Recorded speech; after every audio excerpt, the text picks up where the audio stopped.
بسم اللہ الرحمن الرحیم۔ ڈیئر اسٹوڈنٹ، السلام علیکم۔ آج کی کلاس میں ہم سبق نمبر 14 علامہ اقبال پڑھیں گے، اور اس سبق کے مصنف ہیں چراغ حسن حسرت۔ صنف ادب کے لحاظ سے یہ بھی ایک خاکہ ہے، اسے آپ شخصیت نگاری بھی کہہ سکتے ہیں، خاکہ نگاری بھی کہہ سکتے ہیں۔ چراغ حسن حسرت نے علامہ اقبال کی زندگی کے کچھ پہلوؤں پر روشنی ڈالی ہے اور بڑے کمال سے روشنی ڈالی ہے۔ دیکھتے ہیں چراغ حسن حسرت کیا کہتے ہیں کہ میکلوڈ روڈ پر لکشمی انشورنس کمپنی کی عمارت سے کچھ آگے سینما ہے۔ میکلوڈ روڈ لاہور کا ایک روڈ ہے، آج بھی ہے۔ یہاں ایک انشورنس کمپنی تھی میکلوڈ روڈ پر، اور اس کا نام تھا لکشمی انشورنس کمپنی۔ اس کمپنی کی عمارت سے کچھ آگے ایک سینما ہے۔ سینما سے ادھر ایک مکان چھوڑ کر، کہ سینما سے تھوڑا آگے ایک مکان چھوڑ کر ایک پرانی کوٹھی ہے، جہاں آج کا موجودہ زمانے کی بات کر رہے ہیں چراغ حسن حسرت جب انہوں نے یہ خاکہ نگاری کی۔ چراغ حسن حسرت کی وفات 1955 میں ہوتی ہے۔ ظاہر ہے اپنی وفات سے پہلے تک ہی انہوں نے یہ سبق علامہ اقبال کی خاکہ نگاری کی ہوگی، تو اس لیے کہتے ہیں کہ جہاں آج کل آنکھوں یا دانتوں کا کوئی ڈاکٹر رہتا ہے، کس کوٹھی میں؟ جو کوٹھی میکلوڈ روڈ پر کبھی اقبال کی ہوا کرتی تھی، آج وہاں آنکھوں یا دانتوں کا کوئی ڈاکٹر رہتا ہے۔ کسی زمانے میں علامہ اقبال یہی رہا کرتے تھے۔ کہاں؟ میکلوڈ روڈ پر اس پرانی سی کوٹھی میں۔ چنانچہ 1930 میں یہی پہلی مرتبہ ان کی خدمت میں حاضری کا شرف حاصل ہوا۔ کون کہتا ہے؟ چراغ حسن حسرت کہتے ہیں کہ 1930 میں یہی اسی کوٹھی میں پہلی مرتبہ ان کی خدمت میں حاضر ہونے کا اعزاز حاصل ہوا۔ یعنی 1930 میں پہلی مرتبہ علامہ اقبال سے ملاقات کرنے کا اعزاز حاصل ہوا، اور وہ اعزاز کہاں حاصل ہوا؟ اسی میکلوڈ روڈ پر موجود علامہ اقبال کی کوٹھی۔ مصنف کہتے ہیں اب بھی میں اس طرف سے گزرتا ہوں، میکلوڈ روڈ سے گزرتا ہوں، تو اس کوٹھی کے قریب پہنچ کر قدم رکتے معلوم ہوتے ہیں کہ میرے قدم خود بخود رکتے معلوم ہوتے ہیں، اور نظریں بے اختیار اس کی طرف اٹھ جاتی ہیں۔ کس کی طرف؟ اسی کوٹھی کی طرف اٹھ جاتی ہیں جہاں کبھی ہمارا اقبال رہا کرتا تھا۔ کوٹھی اچھی خاصی تھی کہ بہت بڑے رقبے پر پھیلی ہوئی تھی، کافی بڑی تھی، سین بھی کافی کشادہ تھا، خاصا کشادہ تھا کہ کافی کھلا سین تھا۔ ایک طرف شاگرد پیشہ کے لیے 2-3 کمرے بنے ہوئے تھے کہ علامہ اقبال کے شاگردوں کے لیے، یا وہ لوگ جو دور دراز کا سفر طے کر کے آتے ہیں اور علامہ اقبال سے ملاقات کرنا چاہتے ہیں، اگر رات کا قیام کرنا پڑتا ہے تو ان لوگوں کے لیے سین ہی کے اندر 2-3 کمرے بنے ہوئے تھے، جن میں علامہ اقبال کے نوکر چاکر 3 لوگوں کا ذکر آیا ہے کہ ان کمروں میں علامہ اقبال کے نوکر چاکر، علامہ اقبال کے ملازمین علی بخش، رحمان اور دیوان علی وغیرہ رہتے تھے، کہ ان کمروں میں جو سین کے اندر بنائے ہوئے تھے، ان کے اندر علامہ اقبال کے نوکر علی بخش، رحمان علی اور دیوان وغیرہ رہتے تھے۔ لیکن کوٹھی کی دیواریں سیدھی ہوئی بھی نمی والی، جن کے اوپر پانی کا اثر ہوتا ہے۔ سیموتھور زمین کی ایک بیماری ہے کہ جس علاقے میں یہ سیموتھور کی بیماری ہوتی ہے، وہاں اگر کوئی مکان بنا ہو تو اس میں کسی حد تک یہ نمی آ جاتی ہے دیواروں پہ یا فرش کے نیچے سے یہ نمی آ جاتی ہے۔ تو اس کوٹھی کی دیواریں بھی سیلی ہوئی تھی، نمی والی تھی، جن پر پانی کا اثر تھا، اور اسی پانی کے اثر کی وجہ سے پلستر جگہ جگہ سے اکھڑا ہوا، کہ جگہ جگہ سے جو دیواروں کا پلستر تھا وہ اکھڑا ہوا تھا۔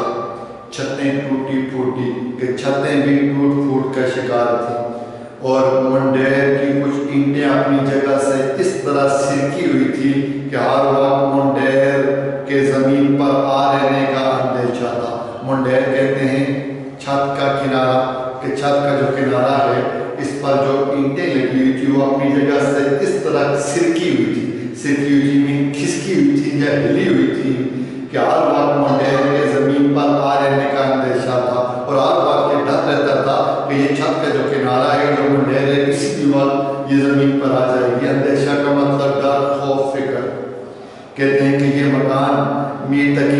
مکان نہ صحیح کہ علامہ اقبال کی یہ کوٹھی یہ مکان میر تقی میر کا مکان تو نہیں ہو سکتا، بہرحال غالب کے بلی مارا والے مکان سے ملتا جلتا نقشہ ضرور تھا۔ دہلی کا ایک محلہ ہے بلی مارا، وہاں غالب کا مکان تھا بلی مارا، غالب کے محلے کا نام تھا۔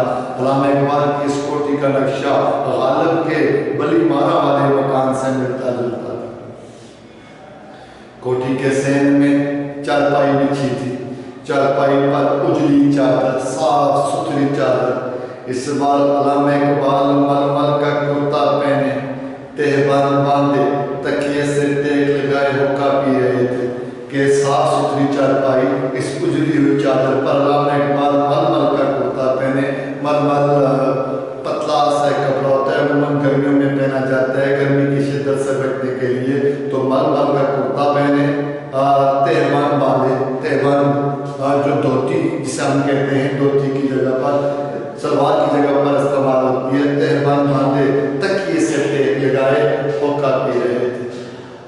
سرخ و سفید رنگ کیسا ہے؟ سرخ و سفید رنگ علامہ اقبال کا، بھرا ہوا جسم، صحت مند جسم، موٹا تازہ، سر کے بال کچھ سیاہ کچھ سفید، سفید مین سفید، داڑھی گھٹی ہوئی، مین کاٹی ہوئی، تراشی ہوئی، مونڈی ہوئی۔ چارپائی کے سامنے کچھ کرسیاں تھیں، اس پر 2-3 آدمی بیٹھے تھے، 2-3 اٹھ کے جا رہے تھے، یعنی علامہ اقبال سے ملاقات کرنے والے کوئی آ رہے ہیں کوئی جا رہے ہیں۔ اپنی چارپائی کے آگے چند کرسیاں ڈالی ہوئی ہیں، کچھ آتا ہے، کچھ لوگ آتے ہیں اور کچھ جاتے ہیں۔ 2-3 آدمی بیٹھے ہیں اور 2-3 اٹھ کے جا رہے ہیں۔ چراغ اثر حسرت کہتے ہیں کہ سالک صاحب میرے ساتھ تھے۔ سالک صاحب کون ہیں؟ عبد المجید سالک آپ کا پورا نام ہے، عبد المجید سالک۔ عبد المجید سالک صاحب میرے ساتھ ہیں۔ عبد المجید سالک صاحب 1894 میں پیدا ہوتے ہیں، 1894 میں آپ کی پیدائش ہوتی ہے اور 1959 میں آپ کا انتقال ہوتا ہے۔ علمی اور ادبی شخصیت ہیں، شاعر بھی ہیں، صحافی بھی ہیں، افسانہ نگار بھی ہیں اور مترجم ترجمہ کرنے والے بھی ہیں۔ چراغ اثر حسرت کہتے ہیں کہ سالک صاحب میرے ساتھ تھے۔ علامہ اقبال نے پہلے ان کی مجاز پرسی کی، مجاز پرسی کرنا بھی خریہ دریافت کرنا، پھر میری طرف توجہ فرمائی۔ ان دنوں نمک کی ستیہ گرہ زوروں پر تھی۔ ایک تحریک ہے ہندوستان میں سٹارٹ ہوئی، اور کس لیے سٹارٹ ہوئی؟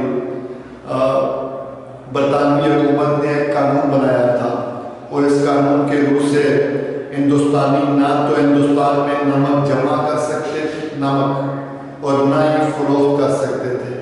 اس قانون کے خلاف ایک ریلی نکالی گئی اور تمام لیڈروں نے اس ریلی کے دوران سفید کھدر کا لباس پہنا ہوا تھا۔ کھدر موٹے رنگ کا ایک موٹا کپڑا ہوتا ہے جو عموماً کھڈی پر تیار کیا جاتا ہے۔ پہلے چرخے پر اون سے یا روئی سے دھاگا بنایا جاتا ہے اور چرخے پھر کھڈی پر اس کپڑے کو تیار کیا جاتا ہے۔ تو ستیہ گرہ کیا ہے؟ ستیہ گرہ کا مطلب ہے سچ پر ڈٹے رہنا۔ تو اس تحریک کے جو روان تھے وہ گاندھی تھے، جن کا پورا نام تھا موہن داس کرم چند گاندھی۔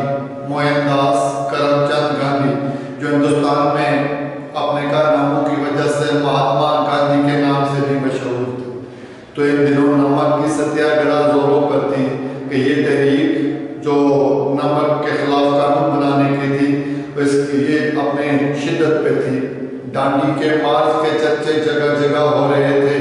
ڈانڈی گجرات کے ایک شہر کا نام ہے اور اس مارچ کا مطلب جلوس نکالنا۔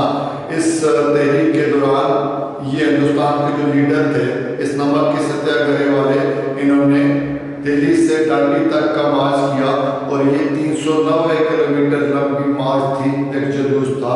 تو ڈانڈی کے مارچ کی شہرت جگہ جگہ ہو رہی تھی۔ لاہور میں جلوس نکلتے، اسی سلسلے میں جلسے ہوتے اور انقلاب زندہ باد کے نعرے لگتے۔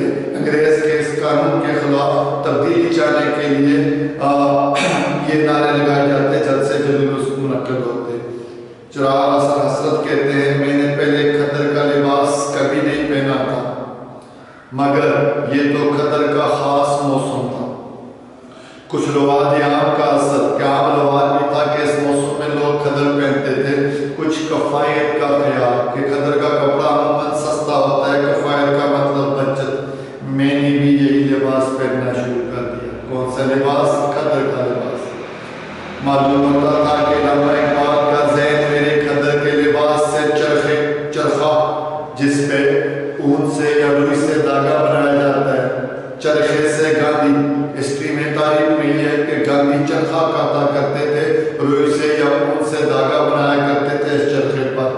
میرے خدر کے لباس سے علامہ اقبال کا ذہن چرخے کی جانب گیا، چرخے سے گاندھی کی جانب اور گاندھی سے کانگریس کی جانب منتقل ہو گئے، کیونکہ اس رسمی تحالف کے بعد انہوں نے جو گفتگو شروع کی کہ مجھ سے اور صالح صاحب کے ساتھ جو رسمی جو رواج کے مطابق جو تحالف تھا، اس تحالف کے بعد علامہ اقبال نے گفتگو جو بات چیت شروع کی، اس کی لپیٹ میں گاندھی، کانگریس اور اہنسا سب کے سب آگے۔ علامہ اقبال کی گفتگو گاندھی پر، کانگریس پر اور اہنسا۔ اہنسا کیا ہے؟ یہ بھی ایک تحریک ہے، اور اہنسا کا لفظی مطلب ہوتا ہے امن، عدم تشدد، یعنی ایسی تحریک جس کے اندر تشدد کا عمل دخل نہیں ہوتا۔ تو اس لیے میرے لباس سے علامہ اقبال، کیونکہ ستیہ گرہ تحریک کے دوران بھی تمام لیڈروں نے خدر کا لباس پہنا ہوا تھا، میرے خدر کے لباس سے علامہ اقبال کا ذہن جو تھا وہ چرخے کی جانب، گاندھی چرخا کاتا کرتے تھے، چرخے کی جانب، اور چرخے سے گاندھی کی جانب، گاندھی سے کانگریس کی جانب گیا، کیونکہ اس مختصر سے تعارف کے بعد علامہ اقبال کی جو گفتگو تھی وہ کانگریس، گاندھی اور اہنسا کے بارے میں تھی۔ موضوع روکھا تیکھا تھا، مین خشک بور کر دینے والا، مگر بیچ بیچ میں لطیفے بھی ہوتے جاتے۔ علامہ اقبال اس گفتگو کے درمیان میں لطیفے، کیونکہ بورنگ موضوع تھا، کون سا والا؟ کانگریس، گاندھی، اہنسا، تو یہ موضوع خوش تھا، بورنگ تھا، لیکن علامہ اقبال درمیان میں لطیفے بھی سناتے جاتے۔ میں تو ہوں ہاں کر کے رہ جاتا، کہ صرف تائید کر کے خاموش ہو جاتا تھا، چپ ہو جاتا تھا، مگر صالح صاحب کب رکتے تھے؟ کہ عبد المجید صالح صاحب جو تھے وہ رکنے والے نہیں تھے۔ کیا کہتے؟ جہاں موقع ملتا تھا کوئی لطیفہ، کوئی چٹکلا، کوئی پھبتی ضرور کہہ دیتے تھے کہ علامہ اقبال کا ساتھ دیتے تھے۔ لطیفہ ظاہر مزاحیہ بات، چٹکلا بھی مزاحیہ بات کو کہتے ہیں، اور پھبتی کہتے ہیں کسی کا مذاق اڑانا۔ تو صالح صاحب مزاحیہ بات بھی کہہ دیتے گفتگو کے دوران، اور کسی کا مذاق اڑانے والی بات بھی کر دیتے تھے۔ مصنف کہتے ہیں کہ جب ہم گئے تھے کہاں، علامہ اقبال سے ملاقات کرنے کے لیے جب ہم پہنچے تھے تو سورج چھپنے میں کوئی آدھ گھنٹہ باقی تھا، سورج غروب ہونے میں، مغرب کا وقت ہونے میں کوئی آدھا گھنٹہ باقی تھا، مگر اٹھے تو اچھی خاصی رات ہو چکی تھی، کافی رات گزر چکی تھی۔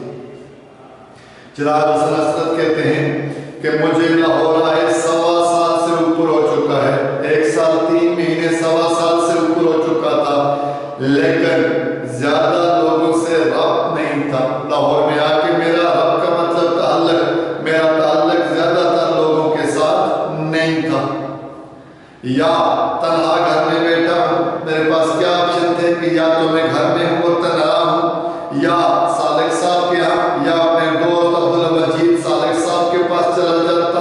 ہاں، ہفتے میں 1-2 مرتبہ حکیم فقیر محمد صاحب چشتی کے ہاں بھی چلا جاتا تھا۔ تیسری جگہ یا گھر میں یا صالح صاحب، تیسری جگہ ہفتے میں 1-2 مرتبہ ایک اور علمی اور ادبی شخصیت حکیم فقیر محمد صاحب چشتی کے ہاں بھی چلا جاتا تھا۔ لیکن اب جو علامہ اقبال کی خدمت میں بایاب ہونے کا موقع ملا ہے، بایاب ہونا نہیں حاضر ہونا، کہ اب جو علامہ اقبال کی خدمت میں حاضر ہونے کا موقع ملا ہے تو کیا ہوا؟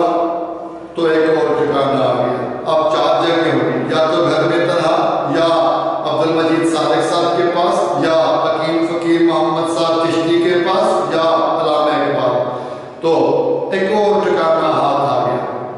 کچھ دنوں میں یہ کیفیت ہوئی، کیفیت کا مطلب حالت، کچھ دنوں میں میری یہ حالت تھی کہ اول تو ورنہ 7ویں 8ویں دن ان کی خدمت میں ضرور حاضر ہوتا تھا کہ پہلے تو دوسرے یا تیسرے دن، نہیں تو 7ویں یا 8ویں دن علامہ اقبال کی خدمت میں ضرور حاضر ہوتا تھا۔ کیسے حاضر ہوتا؟ کبھی کسی دوست کے ساتھ چلا جاتا، کبھی اکیلا، مگر جب جاتا گھنٹہ 2 گھنٹہ ضرور بیٹھتا تھا۔ اکیلا جاتا یا کسی دوست کے ساتھ جاتا، گھنٹہ 2 گھنٹہ علامہ اقبال کی خدمت میں ضرور بیٹھتا تھا۔ کبھی کبھی ایسا ہوتا تھا کہ 12 بجے تک برابر محفل جمی ہے کہ علامہ اقبال کے پاس لوگ بیٹھے ہیں اور یہ محفل رات کے 12 بجے تک سجی ہوئی ہے، جمی ہوئی ہے، لوگ آ رہے ہیں، جا رہے ہیں۔ ادب، شاعری، سیاست، مذہب پر بحثیں ہو رہی ہے، گفتگو کے موضوعات پہ ہو رہی ہے، ادب پہ ہو رہی ہے، شاعری پہ ہو رہی ہے، سیاست پہ ہو رہی ہے اور مذہب پر گفتگو ہو رہی ہے، لیکن ان محفلوں میں سب سے زیادہ علامہ اقبال باتیں کرتے تھے۔ ان محفلوں میں سامعین تو بہت ہوتے تھے، لیکن بولنے والے، ان سب سے مخاطب سب سے زیادہ علامہ اقبال ہوتے تھے اور دوسرے لوگوں کی حیثیت زیادہ سامعین کی ہوتی تھی۔ سامعین کا مطلب سننے والے، باقی لوگوں کا مقام اور مرتبہ جسٹ سامعین ہوتا تھا، بولتے صرف علامہ اقبال تھے۔ میرا مقصود یہ نہیں کہ وہ دوسروں کو بات کرنے کا موقع نہیں دیتے تھے۔ چراغ نصرت کہتے ہیں کہ میرا یہ مقصد ہرگز نہیں ہے، مقصود کا مطلب مقصد مدعا، میرا یہ مقصد ہرگز نہیں ہے کہ علامہ اقبال اتنے بات منی تھے کہ دوسروں کو باتیں کرنے کا موقع ہی نہیں دیتے تھے یا بات کاٹ کے بولنا شروع کر دیتے تھے۔ بات کاٹنا، کوئی اور بول رہا ہے تو اس کی بات کو کاٹ کے خود بولنا شروع کر دیتے تھے، ایسا نہیں تھا، بلکہ واقعہ یہ ہے، اصل بات یہ ہے کہ ہر مسئلے کے متعلق ان کی معلومات دوسروں سے زیادہ ہوتی تھی کہ کوئی بھی مسئلہ ہے، چاہے وہ ادب کا ہے، چاہے وہ شاعری کا ہے، چاہے وہ سیاست اور مذہب کا ہے، کہ ہر مسئلے کے متعلق علامہ اقبال کی جو معلومات ہوتی تھی وہ ہم سب لوگوں سے، دوسرے لوگوں سے زیادہ ہوتی تھی۔ اور اہل محفل کے لیے، محفل والوں کے لیے اس کے سوا کوئی چارہ نہیں تھا، اس کے علاوہ کوئی حل نہیں تھا کہ چند جملے کہہ کے چپ کے ہو رہے ہیں، کہ چند جملے کہہ کے چپ چاپ بیٹھے ہیں۔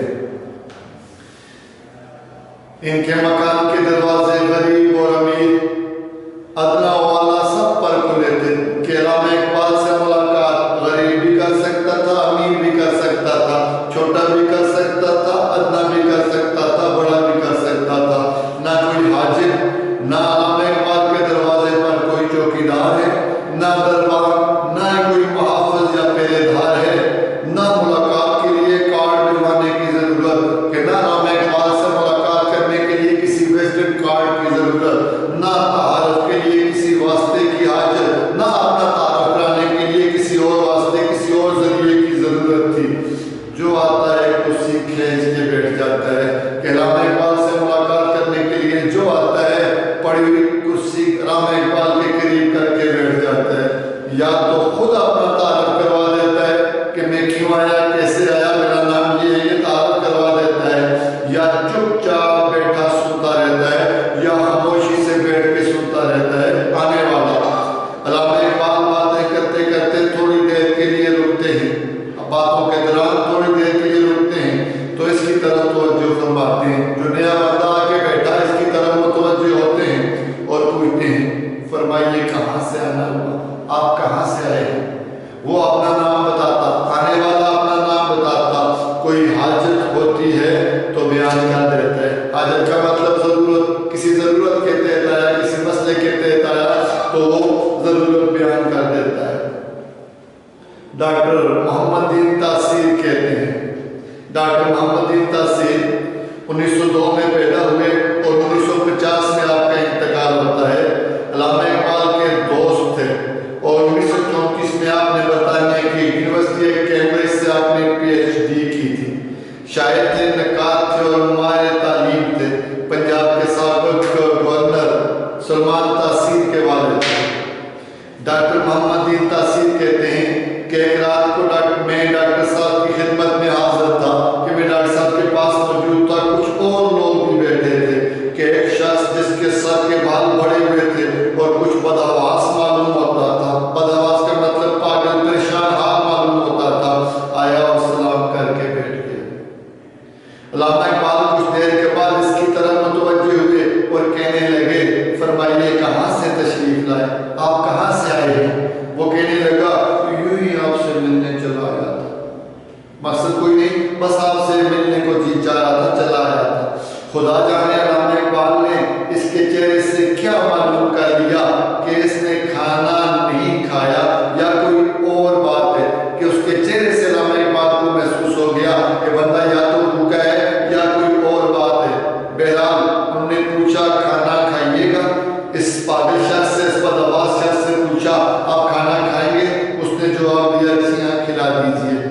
علامہ اقبال نے اپنے ملازم خاص علی بخش کو بلا کے کہا انہیں دوسرے کمرے میں لے جا کر کھانا کھلا دو، کہ دوسرے کمرے میں لے جاؤ اور کھانا کھلا دو۔ یہ سن کر وہ کہنے لگا میں کھانا ہی نہیں کھاؤں گا، کہ آپ کے سامنے آپ کے پاس بیٹھ کے کھانا کھاؤں گا۔ غرض علی بخش نے وہیں دسترخوان بچھا کر اسے کھانا کھلایا۔ وہ کھانا کھا کے بھی نہ اٹھا اور وہیں چپ چاپ بیٹھا رہا۔ رات اچھی خاصی جا چکی تھی، اس لیے میں اسے وہیں چھوڑ کر گھر چلا آیا۔ کون کہتا ہے؟ ڈاکٹر محمد دین تاثیر کہتے ہیں۔ دوسرے دن علامہ اقبال کی خدمت میں حاضر ہوا تو میں نے سب سے پہلے یہ سوال کیا کیوں ڈاکٹر صاحب رات جو شخص آیا تھا اس کا کیا ہوا، کدھر گیا، کیوں آیا تھا؟ کہنے لگے کہ تمہارے جانے کے بعد، محمد دین تاثیر سے کہنے لگے تمہارے جانے کے بعد میں نے اس سے کہا کہ آپ سو جائیے، جائے رات کافی ہوگی آپ سو جائیں، لیکن وہ کہنے لگا آپ کے کمرے میں ہی پڑ رہوں گا، کہ سوؤں گا تو کہا آپ ہی کے کمرے میں سوؤں گا۔ چنانچہ علی بخش نے میرے کمرے کے دروازے کے ساتھ اس سے چارپائی بچھا دی۔ صبح سویرے اٹھ کر وہ کہیں چلا گیا۔ تو اس واقعہ کا بیان کرنے کا مقصد یہ ہے کہ علامہ اقبال کے اندر کس قدر عاجزی اور انکساری تھی کہ ایک پاگل شخص کی، ایک بدحواس شخص کی خواہشات کی تکمیل کے لیے بھی وہ نہ اسے جھڑکتے ہیں، نہ ڈانٹتے ہیں، نہ اسے گھر سے باہر نکلنے پر مجبور کرتے ہیں، اس کی خواہشات کا بھی احترام کرتے ہیں۔ آج کے لیے اتنا کافی۔